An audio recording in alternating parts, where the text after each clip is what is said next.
पंढरपूर नगरपालिकेची निवडणूक चालू आहे. त्या निमित्तानं आम्ही प्रत्येकाच्या घरोघरी जाऊन प्रचार करतोय. आमच्या समाजाचे नेते साईनाथ भाऊ अभंगराव, आमच्या तीर्थक्षेत्र विकास आघाडीच्या नेत्या परिणितीताई भालके, गणेश अंकुशराव, इतर समाजाचे मान्यवर यांच्या मार्गदर्शनाखाली मी धनंजय दशरथ कोताळकर प्रभाग क्रमांक 4 मधून, त्याचबरोबर माझ्यासोबत ॲडव्होकेट पूनम साईनाथ अभंगराव, आम्ही दोघं प्रभाग क्रमांक 4 मध्ये निवडणुकीसाठी उभा राहिलेला आहे. बरं, आता काय करणार आहे तुम्ही? निवडणुकीसाठी उभा राहिलाय हो, ठीक आहे, पण आता विकास काय करणार आहे तुम्ही 4 नंबर वार्डाचा? खऱ्या अर्थानं विकासाची सुरुवात पहिलीपासूनच करावं लागणार आहे. पहिलीपासून 40 वर्ष झाले त्याच समस्या. आज सोशल मीडियावर बघितलं, मोठ्या मोठ्या बातम्या ऐकून मन असं प्रसन्न वाटतं की आपला देश असा झालाय, आपला देश असा झालाय. वास्तविक पाहता आपला देश कसा आहे ही पंढरपुरात प्रभाग क्रमांक 4 मध्ये फिरल्यानंतर लक्षात येईल. धुळीचं साम्राज्य तर प्रत्येक जण सांगतंय.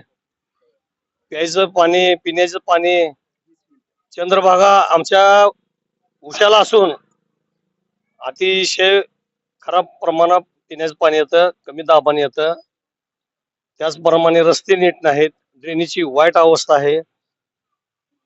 कुठलं असं विरोधक जी सांगतात की विकास विकास विकास, कुठं अजून जन्माला झाला नाही. जन्माला विकास येणार आता, जन्माला विकास आम्ही निवडून आल्यानंतरच येणार आहे. काय काय करणार आहे आता विकास? आम्हाला सांगितलं ना, पहिलीपासून सुरुवात करावी लागणार आहे.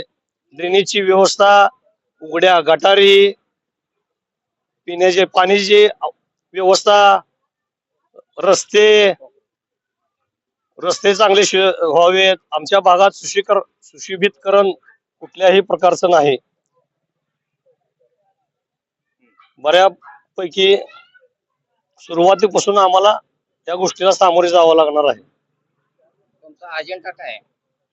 अजेंडा म्हणजे आमच्या मूलभूत गरजा ह्याचा अर्थ असा की आमच्या म्हणजे प्रभागामध्ये पिण्याची पाण्याची चांगली व्यवस्था व्हावी, ड्रेनेज गटार चांगली व्यवस्थित राहावीत. अतिक्रमण कुठं झालेलं आहे त्याचा बंदोबस्त करणार आहे. आता अतिक्रमण कोणाचं आहे काय आहे तुम्ही मला जी विचारताय की तुम्हाला ह्याचा अभ्यास झाला का नाही मला काय माहित नाही. माझं मत आहे की माझ्यापेक्षा बऱ्याच गोष्टी तुम्हाला माहिती आहेत. फक्त आम्हाला सुरुवात पहिलीपासून करायची आहे की आम्हाला पिण्याचं पाणी, ड्रेनेज, गटार, आमच्या भागातले रस्ते. मग काय करणार आहे तुम्ही? गटार पाणी झालं, विषय संपला. अशी चोऱ्या भटकीत फिरते ती, वाळू चोरते ती, कुठं काय चोरते ती, ह्यासाठी काय तुमचा अजेंडा? आता वाळू जर नाही चोरली तर घर कशाने बांधायची लोकांनी? तुम्ही काय परमिशन देता का की ह्या बाबा वाळू घर बांधा? ज्याला जी गरज आहे ते जर भागत असेल, सरकार जर ती व्यवस्था करत असेल, कशाला लोक चोरामाऱ्या करतात? तुम्ही आता नेंबर होय जाय म्हणजे तुम्ही व्यवस्था करायला लागणार ना. वाळू ही विषय वार्डाचा नसतो. सुशिक्षित बेकारासाठी काय करणार आहे? आता जे सुशिक्षित बेकार, वाळू चोर, कुठं काय चोर, घर फोड, कुठं सोनं चोर करते ती, ह्यासाठी तुम्ही काय आमच्या भागात असले लोक नाहीत. वाळू कोण चोरत नाही, कोण घर फोडत नाही, कोण काय करत नाही. आहे सुशिक्षित बेकार जे आमच्यात आहेत हे आमचा व्यवसाय करून उपजीविका करतात. पण ह्यांच्यासाठी व्यवसाय नाही, त्यासाठी काय करणार? ह्यांच्यासाठी आम्ही MIDC आणणार किंवा काय करणार किंवा उद्योगधंदे वाढवणार किंवा आम्ही आमच्या पक्षप्रमुखाच्या माध्यमातून व्यवसाय MIDC करून निश्चित प्रत्येकाने हवा केली, उद्घाटन केली. ती MIDC चालू व्हावी यासाठी जी कोण आमचे आमदार आहेत त्यांना आम्ही उठवून हलवून जागा करणार. बाबा उद्योगधंद्यासाठी काय तुम्हाला, आमची मुलं शिकल्यात, बेरोजगार झाल्यात, रोज तीच व्यवसाय वड्या चालवणे, उपजीविका करणे. परिस्थिती बघितली तर आमच्या घरादारांची कसली तुम्ही बघा. आमदार कोण आहे तुमचे? आमचे आमदार कधी तर दिसतात समाधान अवताडे. एमआयडीसी उद्घाटन केलं, कुठं आहे एमआयडीसी? गेले म्हणतात काशीगावला. कुठं आहे? कागदावर आहे ना, कागदावर. अहो आता इलेक्शन आले की तुमची पपुटा गोळा करायची मशीन दिसते, आमदार घ्या टायमाला दिसली, आता कुठं आहे? काय विकली? आम्ही नगरपालिकेत तुम्ही आम्हाला शक्ती दिली, ताकद दिली, निवडून दिलं तर आम्ही ह्या सगळ्या गोष्टी काढू. कुठं मशीन आहे, कुठं काय आहे, ह्या सुरुवात करू आम्ही. आम्हाला पंढरपूर स्वच्छ करण्याचं जेवढं आमदार करू शकत नाही तेवढं नगराध्यक्ष करू शकतो. आणि मग काय? खरं तर नगराध्यक्ष आमचा हा सुशिक्षित शिकलेला आहे, त्यांना सगळ्या गोष्टीचं नॉलेज आहे ताईंना, त्यामुळे त्या कुठंच मागे पडणार नाहीत. त्या सगळ्या गोष्टीचा अनुभव त्यांना आहेत.